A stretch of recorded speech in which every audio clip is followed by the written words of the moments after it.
Hello guys, welcome back to my channel unbounded math. तो आज ही हमारा लीनियर अलजेब्रा का लेक्चर 2 है, जिसमें हम कुछ स्पेशल टाइप ऑफ मैट्रिसेस के बारे में डिस्कस करेंगे। लेक्चर 1 में हमने कुछ बेसिक मैट्रिसेस के बारे में पढ़ा था, जैसे कि रेक्टेंगुलर मैट्रिक्स क्या होती है, रो मैट्रिक्स क्या होती है, कॉलम मैट्रिक्स क्या होती है। अगर अभी तक आपने वो लेक्चर नहीं देखा है तो एक बार ये लेक्चर देखने से पहले मैं सजेस्ट करूँगी कि आप एक बार वो लेक्चर ज़रूर देखें, जिससे आपके जो बेसिक है मैट्रिसेस के एकदम क्लियर हो जाएंगे। तो सबसे पहले हमारे पास स्पेशल मैट्रिक्स में आती है सिमेट्रिक मैट्रिक्स। किसी भी स्क्वायर मैट्रिक्स को हम सिमेट्रिक मैट्रिक्स बोलेंगे अगर A transpose is equals to A हो जाए। That means A I J is equals to A J I for all I and J. दैट मीन्स अगर हम एग्जाम्पल से डिस्कस करें इसको तो 1 2 3 3, तो ये मैट्रिक्स क्या है, सिमेट्रिक मैट्रिक्स है। क्योंकि अगर मैं इसका ट्रांसपोज लूँगी तो मेरे पास क्या आएगा 1 3 3 2, तो ए ट्रांसपोज के बराबर आ गया है। तो ये मैट्रिक्स क्या है, सिमेट्रिक मैट्रिक्स है। सेकंड प्रॉपर्टी में क्या है कि अगर मेरे पास ए और बी कोई भी दो एन क्रॉस एन की सिमेट्रिक मैट्रिक्स है तो इनकी प्रोडक्ट ए बी और बी भी क्या होगी, सिमेट्रिक मैट्रिक्स होगी अगर वे आपस में कम्युनिकेट करेंगी मैट्रिक्स। अगर वे आपस में कम्युनिकेट नहीं करेगी तब उनकी प्रोडक्ट सिमेट्रिक हो, ऐसा जरूरी नहीं है। वो तभी सिमेट्रिक होंगी अगर वे आपस में कम्युनिकेट करेगी। अब अगर इसको हमें प्रूव करना तो हमें क्या दिया गया है कि ए मेरे पास सिमेट्रिक है, बी मेरे पास सिमेट्रिक है। प्रूव करना है हमें कि ए बी मेरे पास सिमेट्रिक होगी, तो हमें ए बी का ट्रांसपोज ए बी के बराबर दिखाना है। तो ए बी ट्रांसपोज हम लिखेंगे इस पहले। ए बी ट्रांसपोज को हम कैसे लिखेंगे, B transpose A transpose. In general ऐसे लिखते हैं, बट क्योंकि ए बी बराबर है बी ए के, तो उस केस में हमारा जो ए बी ट्रांसपोज होता है वो हो जाता है ए ट्रांसपोज बी ट्रांसपोज के। एंड ए ट्रांसपोज हमें क्या दिया गया है, ए के बराबर, बी ट्रांसपोज बी के, तो ए बी ट्रांसपोज क्या आ गया, ए बी के बराबर आ गया। तो हमने ये प्रूव कर दिया कि अगर ए और बी मेरे पास दो सिमेट्रिक मैट्रिक्स है तो उनका प्रोडक्ट भी सिमेट्रिक मैट्रिक्स होगा अगर वे आपस में कम्युनिकेट कर रही हो। अब हमारे पास आती है तीसरी प्रॉपर्टी कि जो भी आइगन वैल्यूज़ होंगी किसी भी सिमेट्रिक मैट्रिक्स की वो हमेशा क्या होंगी, रियल होंगी। जैसे हमारे पास ये एक सिमेट्रिक मैट्रिक्स है 1 2 2 1, तो इसकी आइगन वैल्यू क्या है 3 और -1। 3 और -1 दोनों की दोनों रियल आइगन वैल्यू है। अब अगर मेरे पास चौथी प्रॉपर्टी आती है कि अगर मेरे पास एक वेक्टर स्पेस दिया गया है ऑफ ऑल सिमेट्रिक मैट्रिक्स, ठीक है, तो मतलब वेक्टर स्पेस क्या है हमारे पास, जिसमें सारी सिमेट्रिक मैट्रिक्स आ रही हैं। तो ऐसे वेक्टर स्पेस की अगर हमसे वो डायमेंशन पूछता है तो डायमेंशन हो जाती है n इंटू एन प्लस 1/2, जहाँ पे n क्या है, ऑर्डर ऑफ मैट्रिक्स की, वो हमारी सिमेट्रिक मैट्रिक्स कितने क्रॉस कितने की है। ये एक इंपॉर्टेंट फॉर्मूला है, ये हमारा यूज़ आता है जब हम डायमेंशन ऑफ सब स्पेस एंड वेक्टर स्पेस वाला चैप्टर पढ़ते हैं, तो उसमें हमारे ये यूज़ आता है। तो नेक्स्ट हमारे पास आती है स्क्यू सिमेट्रिक मैट्रिक्स। तो किसी भी n क्रॉस n की स्क्वायर मैट्रिक्स को हम स्क्यू सिमेट्रिक मैट्रिक्स कहते हैं अगर A transpose is equals to हो जाए minus times of A. That means A I J is equals to minus times of A J I for all I and J. तो skew symmetric matrix का अगर हमें example देखना है तो हम देखेंगे 0 0 7 -7, और इन जनरल हम लिख सकते हैं जैसे 0 0। अगर हम चलो 3 क्रॉस 3 का एग्जाम्पल देखें 0 0 ए, तो यहाँ पे माइनस ए लिखेंगे, यहाँ पे बी तो माइनस टाइम्स ऑफ बी लिखेंगे, यहाँ पे अगर सी है तो माइनस टाइम्स ऑफ सी लिखेंगे। ये इन जनरल हो गया हमारे पास 3 क्रॉस 3 की मैट्रिक्स का। इसमें तो सबसे पहले बार हमारे पास प्रॉपर्टी आती है कि इसकी जो डायगोनल एंट्रीज होती हैं वो 0 होती हैं। वो क्यों होती है, हमने क्या कहा कि किसी भी मैट्रिक्स को हम सिमेट्रिक मैट्रिक्स कहते हैं अगर ए आई जे बराबर हो जाए minus times of A J आई के। तो हमारे पास अगर ए कोई भी स्क्यू सिमेट्रिक मैट्रिक्स है तो उसमें ए आई जे बराबर हो रहा है minus times of A J आई के for all I and J. This imply कि ए आई आई बराबर हो जाएगा मेरे पास माइनस टाइम्स ऑफ ए आई आई।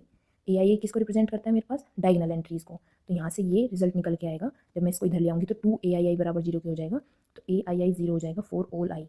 तो ए सारे के सारे डायगोनल एंट्रीज मेरे पास क्या होती हैं स्क्यू सिमेट्रिक मैट्रिक्स में, हमेशा 0 होती हैं।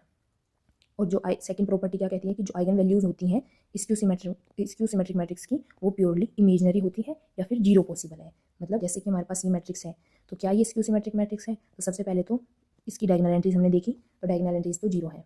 उसके बाद यहाँ पे जो वैल्यू है उसका माइनस टाइम्स यहाँ पे रखा हुआ है, तो ये स्क्यू सिमेट्रिक मैट्रिक्स तो हमारे पास है। अब हमें इसकी आइगन वैल्यूज़ देखनी है, तो इसकी आइगन वैल्यूज़ हो जाएंगी लैम्डा स्क्वायर प्लस के 1 is equals to 0, lambda is equals to iota and minus iota. ये दो इसकी आइगन वैल्यू हो गई। तो इसकी आइगन वैल्यू क्या होती है स्क्यू सिमेट्रिक मैट्रिक्स की, प्योरली इमेजनरी और 0।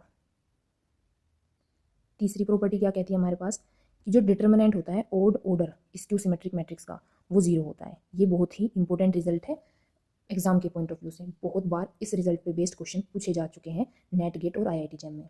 तो सबसे पहले अगर मैं 1 क्रॉस 1 की ही बात करूँ, क्योंकि हम वो 1 क्रॉस 1 की स्क्यू सिमेट्रिक मैट्रिक्स कैसी दिखेगी, जीरो मैट्रिक्स की तरह, नल मैट्रिक्स की तरह, क्योंकि डायगोनल एंट्रीज जीरो होती है और यहाँ पे एक ही एंट्री है। अब अगर मैं ये अब 3 क्रॉस 3 एक ओड ऑर्डर की स्क्यू सिमेट्रिक मैट्रिक्स ली है मैंने ये, तो अगेन ये स्क्यू सिमेट्रिक मैट्रिक्स है क्योंकि डायगोनल स्पेस के पास जीरो है और इनका माइनस टाइम्स यहाँ पे लिखा हुआ है। अब अगर मैं इसका डिटर्मिनेंट कैलकुलेट करूँगी तो 0 इंटू यहाँ पे ये 0 आ जाएगा, -1 टाइम्स यहाँ पे ये क्या आएगा 0 प्लस के 2 टाइम्स 0, तो डिटर्मिनेंट क्या आ गया 0। तो किसी भी ओड ऑर्डर की जो स्क्यू सिमेट्रिक मैट्रिक्स होती है उसका डिटर्मिनेंट 0 होता है, ये इंपॉर्टेंट रिजल्ट है। अगेन अगर हमसे एक ऐसे वेक्टर स्पेस की डायमेंशन पूछे जो क्या है, कलेक्शन है सारी स्क्यू सिमेट्रिक मैट्रिक्स का कलेक्शन है, तो उसकी डायमेंशन अगर हमसे पूछता है जहाँ पे स्क्यू सिमेट्रिक मैट्रिक्स कितने क्रॉस कितने की है, n क्रॉस n की, तो उसकी डायमेंशन होती है n इंटू n-1/2। ये भी इंपॉर्टेंट रिजल्ट है। अगेन हम इसको किस चैप्टर में पढ़ने वाले हैं, dimension of vector space and सब स्पेस वाले चैप्टर में। लास्ट प्रॉपर्टी क्या है हमारे पास स्क्यू सिमेट्रिक मैट्रिक्स की, कि जो रैंक होती है किसी भी स्क्यू सिमेट्रिक मैट्रिक्स की वो कभी भी 1 पॉसिबल नहीं है। Again a very important property, skew symmetric matrix की रैंक कभी भी 1 नहीं हो सकती। नेक्स्ट हमारे पास आती है हर्मिशियन मैट्रिक्स। तो हर्मिशियन मैट्रिक्स को हम सेल्फ एडजॉइंट मैट्रिक्स के नाम से भी जानते हैं। ये इंपॉर्टेंट रिजल्ट है क्योंकि बहुत बार हमारे पास एग्जाम में हर्मिशियन मैट्रिक्स ना लिखकर वो सेल्फ एडजॉइंट मैट्रिक्स लिख देता है, तो हमें हर्मिशियन मैट्रिक्स को सेल्फ एडजॉइंट मैट्रिक्स के नाम से भी जाना जाता है, ये याद रखना है। तो किसी भी स्क्वायर मैट्रिक्स को हम हर्मिशियन और सेल्फ एडजॉइंट मैट्रिक्स कहेंगे अगर A trans conjugate is equals to A. Theta क्या होता है यहाँ पे, क्या रिप्रेजेंट करता है, ट्रांस कॉन्जुगेट। अभी ट्रांस कॉन्जुगेट क्या होता है, ट्रांस कॉन्जुगेट का मतलब होता है कि एक तो हमें जो हमारी मैट्रिक्स है ए उसका ट्रांसपोज लेना है और ट्रांसपोज के बाद हमें हर एंट्री का उसका कॉन्जुगेट कर देना है, या फिर हम क्या करें कि ए की सारी एंट्रीज़ का कॉन्जुगेट कर दें और फिर ट्रांसपोज ले लें, कैसे भी कर ले, ये हमारे पास ट्रांस कॉन्जुगेट का मतलब होता है। जैसे हमारे पास ए मैट्रिक्स ये है, अब हमें चेक करना है कि ये हर्मिशियन मैट्रिक्स है या नहीं है, तो मैं इसमें क्या करूँगी, इसका ए का ट्रांस कॉन्जुगेट निकालूंगी। तो पहले मैं ट्रांसपोज कर देती हूँ, उसके बाद कॉन्जुगेट निकालूंगी। तो ए का ट्रांसपोज क्या आएगा यहाँ पे 1 1 माइनस आयोटा 1 प्लस आयोटा और 2। अब ए ट्रांसपोज का अगर मैं कॉन्जुगेट कर लूँ तो मुझे क्या मिलेगा 1 1 प्लस आयोटा 1 माइनस आयोटा और 2। ये किसके बराबर आ गया, ए के, तो ए ट्रांस कॉन्जुगेट ए के बराबर आ गया, तो दी गई मैट्रिक्स मेरे पास हर्मिशियन मैट्रिक्स थी। अब हम देखेंगे हर्मिशियन मैट्रिक्स की कुछ प्रॉपर्टीज़। तो सबसे पहले प्रॉपर्टी आती है हमारे पास, इसकी सारी डायगोनल एंट्रीज क्या होती हैं, प्योरली रियल होती है। हम प्रॉपर्टी की बात करते हैं कि सारी आइगन वैल्यूज़ जो होती हैं हर्मिशियन मैट्रिक्स की वो भी प्योरली रियल होती है। जैसे ये मेरे पास ए कोई भी n क्रॉस n की हर्मिशियन मैट्रिक्स भी है, ठीक है। तो अगर मैं इसकी आइगन वैल्यूज़ की बात करूँगी तो क्या आएगा, लैम्डा स्क्वायर प्लस के iota square equals to 0, that means lambda square minus के 1, क्योंकि आयोटा स्क्वायर की वैल्यू क्या होती है माइनस का 1, तो लैम्डा मेरे पास क्या आ गया प्लस माइनस का 1। अगेन वेरी इंपॉर्टेंट प्रॉपर्टी, और इस प्रॉपर्टी पे हमसे क्वेश्चन भी पूछा जा चुका है नेट में। क्या कहती है हमारे पास ये प्रॉपर्टी कि the set of all Hermitian matrices of a fixed size, size उनका फिक्स्ड होना चाहिए, सारी एक ही साइज की होनी चाहिए। ये वेक्टर स्पेस क्या करती है, फॉर्म करती है over the field of real number. Real numbers के ऊपर ये वेक्टर स्पेस फॉर्म करती है, लेकिन कॉम्प्लेक्स फील्ड के ऊपर ये वेक्टर स्पेस फॉर्म नहीं करती है। अब वो वेक्टर स्पेस फॉर्म क्यों नहीं करता है वो हम एक काउंटर एग्जाम्पल से बताने वाले हैं। हमें पता है कि कोई भी वेक्टर स्पेस जो होता है वो क्लोज्ड होता है अंडर स्केलर मल्टीप्लिकेशन। तो मतलब अगर मैं ए कोई भी बी से लूँगी तो अल्फा ऑफ ए भी मेरा बी में ही जाना चाहिए। तो ए अगर मैंने कोई भी हर्मिशियन मैट्रिक्स ले ली 1 0 0, तो ये हर्मिशियन मैट्रिक्स है क्योंकि डायगोनल एंट्रीज प्योरली रियल है, और ए ट्रांस कॉन्जुगेट ए के बराबर आएगा क्योंकि ये तो रियल मैट्रिक्स है, मतलब कॉम्प्लेक्स एंट्रीज नहीं है तो इसमें कॉन्जुगेट का कोई फर्क नहीं पड़ेगा। तो अब अगर मेरा अल्फा जो है वो कॉम्प्लेक्स फील्ड से आ रहा है तो मैंने अल्फा को मान लिया आयोटा, और अगर मैं आयोटा ए की बात करूँगी तो अब मेरे पास आयोटा ए क्या हो जाएगा, ये मैट्रिक्स, अभी मैट्रिक्स तो हर्मिशियन मैट्रिक्स है नहीं क्योंकि इसकी तो डायगोनल एंट्रीज क्या होगी, प्योरली इमेजनरी होगी, लेकिन मुझे हर्मिशियन मैट्रिक्स में डायगोनल एंट्रीज कैसी चाहिए, प्योरली रियल चाहिए। तो इसीलिए जो set of all Hermitian matrices होता है वो कभी भी वेक्टर स्पेस फॉर्म नहीं करता over the field of complex number, ये हमेशा over the field of real number he vector space form करता है। अब जब ये वेक्टर स्पेस फॉर्म करेगा over the field of real number तो इसकी कुछ डायमेंशन भी होगी वेक्टर स्पेस की, तो वो डायमेंशन होती है n square. Again very important result, क्योंकि ये भी इस पे भी बेस्ड बहुत क्वेश्चन आ चुके हैं। अब ऐसे डायरेक्ट नहीं पूछेगा कि भाई हर्मिशियन मैट्रिसेस को कंटेन करने वाले वेक्टर स्पेस की डायमेंशन बताओ, बट ये रिजल्ट इनडायरेक्टली यूज होते हैं, इसलिए इन बेसिक को क्लियर करना बहुत ज़रूरी है। बहुत जगह ये चीज़ यूज आती है और क्वेश्चन हमारे सेकंडों में हो जाते हैं। नेक्स्ट हमारे पास आती है स्क्यू हर्मिशियन मैट्रिक्स। किसी भी स्क्वायर मैट्रिक्स को हम स्क्यू हर्मिशियन कह दे रहे हैं अगर A transpose is equals to trans conjugate is equals to आ जाता है minus times of A. Same जैसे सिमेट्रिक और स्क्यू सिमेट्रिक मैट्रिक्स होती है, ऐसे ही हर्मिशन और स्क्यू हर्मिशन मैट्रिक्स होती है। बस फ़र्क इतना होता है कि उसमें रियल एंट्रीज आती हैं और इनमें कॉम्प्लेक्स भी आ सकती हैं और रियल भी आ सकती हैं। जैसे एग्जांपल के तौर पे अगर मैं किसी 3x3 स्क्यू हर्मिशन की मैट्रिक्स लूँ तो वो हो गई 2 iota 1 plus iota 2 minus times of 1 plus iota 0 9 iota minus times of 2 9 iota 8 iota. तो पहली प्रॉपर्टी हमने देखी कि डायगोनल एंट्रीज क्या होंगी, आइदर जीरो होंगी या प्योरली इमेजिनरी होगी। एग्जांपल से अगर हम इसके देखें तो एग्जांपल में ले लूँ 0 आयोटा आयोटा 0। जैसे अगर मैं इसको आयोटा आयोटा आयोटा आयोटा बना दूँ, ठीक है। नेक्स्ट प्रॉपर्टी है आइगन वैल्यू से रिलेटेड कि स्क्यू हर्मिशन मैट्रिक्स की जो आइगन वैल्यूज़ होती हैं वो प्योरली इमेजिनरी या फिर जीरो होती है। जैसे ये मेरे पास स्क्यू हर्मिशन मैट्रिक्स है, इसकी आइगन वैल्यूज़ की अगर मैं बात करूँगी तो आया लैम्डा स्क्वायर प्लस के 1 और ये 0 के बराबर है, तो लैम्डा यहाँ से आ गया plus minus iota. Next property देखते हैं स्क्यू हर्मिशन मैट्रिक्स की। सेम जो हर्मिशन मैट्रिक्स की प्रॉपर्टी थी वही स्क्यू हर्मिशन मैट्रिक्स की प्रॉपर्टी है कि जो स्क्यू हर्मिशन मैट्रिक्स होती हैं ऑफ अ फिक्स साइज वो वेक्टर स्पेस फॉर्म करती है over the field of real numbers, but over the field of complex number वो वेक्टर स्पेस फॉर्म नहीं करती है। सेम हमारी जो स्केलर मल्टीप्लिकेशन वाली प्रॉपर्टी होती है वो फेल हो जाएगी स्क्यू हर्मिशन में भी। तो ये over the field of real number vector space form करती है, और वेक्टर स्पेस फॉर्म करती है तो डायमेंशन रखेगी कुछ न कुछ, और डायमेंशन हो जाएगी n स्क्वायर अगर जो मैट्रिसेज है वो n क्रॉस n की आ रही हैं वेक्टर स्पेस में, ठीक है। अब नेक्स्ट हम देखने जा रहे हैं orthogonal matrix, very very important matrix, very important matrix. इससे इस मैट्रिक्स का यूज़ आगे इनर प्रोडक्ट में भी होता है, वहाँ पे भी इसकी बहुत सारी प्रॉपर्टीज़ निकल के आती हैं, बट अभी हम बेसिक प्रॉपर्टीज़ इसकी देखने वाले हैं। जब हम इनर प्रोडक्ट स्पेस देखेंगे तब हम इसकी और प्रॉपर्टीज़ के बारे में बात करेंगे। तो किसी भी स्क्वायर मैट्रिक्स को हम ऑर्थोगोनल मैट्रिक्स कहते हैं अगर वो इस प्रॉपर्टी को सेटिस्फाई करती हो। तो ये तो बेसिक डेफिनेशन हो गई, लेकिन कभी भी हमें एग्जाम में इस तरीके से ये चेक नहीं करना है कि हमारे पास कोई भी दी गई मैट्रिक्स वो ऑर्थोगोनल मैट्रिक्स है या नहीं है। तो फिर हम कैसे चेक करेंगे? चेक हम ऐसे करेंगे कि अगर हमें चेक करना है कोई भी मैट्रिक्स ऑर्थोगोनल मैट्रिक्स है या नहीं है, तो ऑर्थोगोनल मैट्रिक्स के जो रोज और कॉलम्स होते हैं उनमें क्या रिलेशन होता है कि ईच रो क्या होती है, अगर मैं ईच रो की उसी के साथ प्रोडक्ट करूँगी तो 1 आएगी, और दूसरे के साथ प्रोडक्ट करूँगी तो 0 आनी चाहिए। दैट मीन्स जो रोज होते हैं और जो कॉलम्स होते हैं वो क्या करते हैं, ऑर्थोनॉर्मल बेसिस फॉर्म करते हैं आर एन के। तो जैसे मुझे इस मैट्रिक्स को चेक करना है कि ये ऑर्थोगोनल होगी या नहीं होगी, तो इसमें अगर मैं R1 की R2 से मल्टीप्लाई करती हूँ तो मेरे पास 0 मिलता है, और R1 से डॉट प्रोडक्ट करती हूँ तो मुझे 1 मिलता है, और R2 से डॉट प्रोडक्ट कर रही हूँ तो भी मुझे 1 मिल रहा है। तो ये मैट्रिक्स क्या हो गई, ऑर्थोगोनल मैट्रिक्स हो गई। अगेन ये 3x3 की ऑर्थोगोनल मैट्रिक्स है।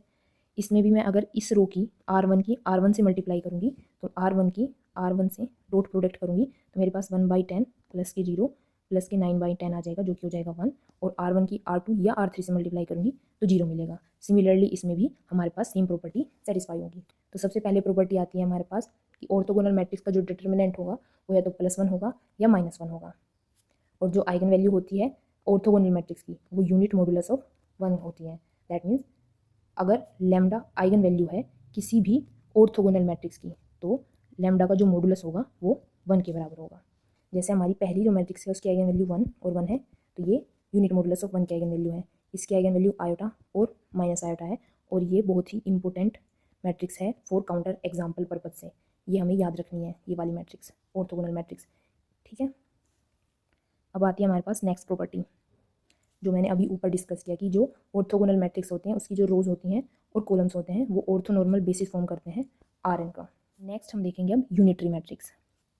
किसी भी स्क्वायर मैट्रिक्स को हम क्या कहेंगे, यूनिटरी मैट्रिक्स कहेंगे अगर वो इस प्रॉपर्टी को सेटिस्फाई करेंगे। जहाँ पे भी जो एंट्रीज होती हैं वो कॉम्प्लेक्स फील्ड से आनी शुरू हो जाती हैं तो वहाँ पे ट्रांसपोज की जगह ट्रांसकॉन्जुगेट यूज़ करना शुरू कर देते हैं हम। ये यूनिटरी मैट्रिक्स का एग्जाम्पल है। सबसे पहली प्रॉपर्टी कि इसका जो डिटर्मिनेंट होता है वो यूनिट मॉडुलस 1 का होता है, और जो इसकी आइगन वैल्यू होती है वो भी यूनिट मॉडुलस ऑफ 1 की होती है। ऑर्थोगोनल मैट्रिक्स में क्या होता था कि डिटर्मिनेंट या तो +1 होगा या -1 होगा, लेकिन यूनिटरी मैट्रिक्स में क्या हो रहा है, हमारे पास आइगन वैल्यू और डिटर्मिनेंट दोनों ही यूनिट मॉडुलस ऑफ 1 के होंगे। नेक्स्ट यूनिटरी मैट्रिक्स में भी जो रोज और कॉलम्स होते हैं वो ऑर्थोनॉर्मल बेसिस फॉर्म करते हैं किसका, CN का, ना कि RN का। नेक्स्ट हमारे पास आता है नॉर्मल मैट्रिक्स।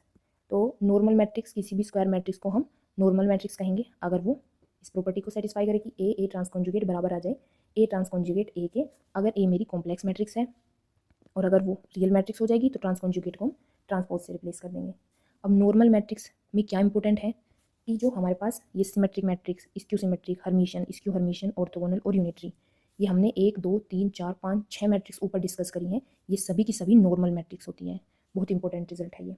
लेकिन हर नॉर्मल मैट्रिक्स इनमें से कोई सी ना कोई सी मैट्रिक्स हो ऐसा जरूरी नहीं है। Now properties of normal matrix, very very important result. GATE में इस रिजल्ट के बेसिस पे बहुत ज़्यादा क्वेश्चन बनते हैं। जैसे क्या कहती है ये प्रॉपर्टी, जो आइगन वेक्टर्स होते हैं corresponding two distinct eigen values वो ऑर्थोगोनल होते हैं। अब इस पे बेस्ड क्वेश्चन कैसे पूछे जाते हैं। मान के चलो ए मेरे पास क्या है, ये एक नॉर्मल मैट्रिक्स है, इसका एक आइगन वेक्टर ये है, एक आइगन वेक्टर ये है और एक आइगन वेक्टर ये है और आइगन वैल्यूज हैं इसके पास 1 2 3। तो हमसे ए और बी की वैल्यू पूछेगा वो। तो अभी हमारे पास 1 2 3 क्या है, डिस्टिंक्ट आइगन वैल्यू है और V1 के कोरस्पॉन्डिंग V1 आइगन वेक्टर है, 2 के कोरस्पॉन्डिंग V2 और 3 के कोरस्पॉन्डिंग V3। तो हमने रिजल्ट देखा कि डिस्टिंक्ट आइगन वैल्यू के कोरस्पॉन्डिंग आइगन वेक्टर ऑर्थोगोनल होते हैं। तो V1 की मैं अगर डॉट प्रोडक्ट करूँगी V2 के साथ तो B प्लस जीरो किसके बराबर आना चाहिए, 0 के। तो यहाँ से B की वैल्यू तो आ गई 0। और V1 की अगर मैं डॉट प्रोडक्ट करूँगी V3 से तो वो भी 0 आना चाहिए। तो 0 प्लस जीरो, तो ये भी रिजल्ट होल्ड हो गया कि V3। अब V2 की V3 से डॉट प्रोडक्ट करूँगी तो B multiply by 0 plus A plus के 1 इज इक्वल्स टू 0। तो यहाँ से A की वैल्यू क्या आ गई, माइनस का 1। तो इस पे बेस्ड क्वेश्चन हमेशा ऐसे आएंगे कि हमें एक मैट्रिक्स दे देगा और आइगन वेक्टर्स दे देगा, आइगन वैल्यू में भी कोई अननोन दे देगा और आइगन वेक्टर में भी कोई अननोन दे देगा, उनकी वैल्यू पूछेगा या हमसे। नेक्स्ट हमारे पास आती है last matrix, Boolean matrix. Boolean matrix, अभी तक हमने जो भी मैट्रिक्स पढ़ी वो सब क्या होनी चाहिए थी, स्क्वायर मैट्रिक्स होनी चाहिए थी। लेकिन बूलियन मैट्रिक्स स्क्वायर हो ऐसा ज़रूरी नहीं है, ये रेक्टेंगुलर मैट्रिक्स भी हो सकती है। तो किसी भी रेक्टेंगुलर मैट्रिक्स और स्क्वायर मैट्रिक्स को हम क्या कहेंगे, बूलियन मैट्रिक्स कहेंगे। अगर उस मैट्रिक्स की सारी एंट्रीज क्या है, या तो 0 हो या 1 हो, 0 या 1 के अलावा कोई और भी एंट्री मैट्रिक्स में ना नहीं आ रही है, तो ऐसे मैट्रिक्स को हम बूलियन मैट्रिक्स बोलते हैं। इसके कुछ एग्जांपल्स हमने यहाँ पे डिस्कस करें हैं। जैसे एक 2 क्रॉस 2 की बूलियन मैट्रिक्स है, इसकी सारी एंट्रीज क्या है, या तो 1 है या 0 है। अगेन ये हमारे पास 2 क्रॉस 3 की रेक्टेंगुलर बूलियन मैट्रिक्स है, क्योंकि इसमें भी सारी एंट्रीज क्या है, या तो 0 है या 1 है। So that's all for this video. आज हमने स्पेशल टाइप की मैट्रिसेस के बारे में डिस्कस करा है। तो अगर आपको ये वीडियो पसंद आई है तो वीडियो को लाइक कीजिए, शेयर कीजिए और मेरे चैनल को सब्सक्राइब कीजिए, अनबाउंडेड मैथ को। अगर आपको ऐसे ही CSIR NET, GATE, IIT JAM mathematics या हायर मैथमेटिक्स से रिलेटेड एग्जाम की प्रिपरेशन करनी है तो आप इस चैनल से जरूर जुड़ सकते हैं। अभी हमारा लीनियर अलजेब्रा का की क्लासेस चल रही हैं, जिसमें अभी तक हमारे एक लेक्चर हो चुका है और दूसरा लेक्चर ये है जिसमें हमने डिफरेंट टाइप्स ऑफ मैट्रिसेस के बारे में डिस्कस करा है। That's all for this video, thank you.